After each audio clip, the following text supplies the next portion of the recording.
Бүгін Дүртөйле қаласы Назар Нәжми исемендәге Башқұрт гимназиясында яңартылған мәктәп ашханаһы асылды. Бір ай дәвамында ашханала ремонт үткәрелде. Әйдәгез, яңа ашхананы бергәләп қарап сығайық. 2023 елда 9 класс укучылары командаһы мәктәптең инициативлы бюджетын хайлап алуы буенча республика конкурсында мәктәп ашханаһын яңарту буенча үз проектын тәкъдим итте. Конкурста еңү ашхананы тулыһынча үзгәртергә, идәннәрне, ашхана йыһандарын алмаштырырга, һыу өчен күлләр, һавыткычлар, рециркулятор һатып алырга мөмкинлек бирде. График стена стиль элементына әйләнде.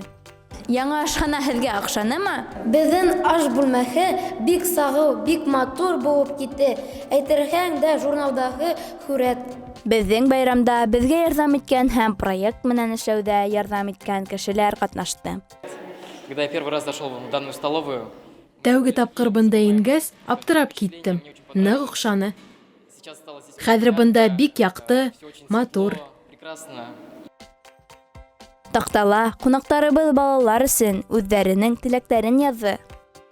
Барыбыҙға ла яңартылған ашхана бик оҡшаны. Ул бик яҡты һәм матур килеп сыҡты. Беҙ уны ошондай килеш һаҡлап ҡалырға тырышасаҡбыҙ. Һеҙҙең менән булдылар Акрамов Раил, Гилязов Ришат һәм Саттарова Заля. Тау-тау хәбәр өсөн.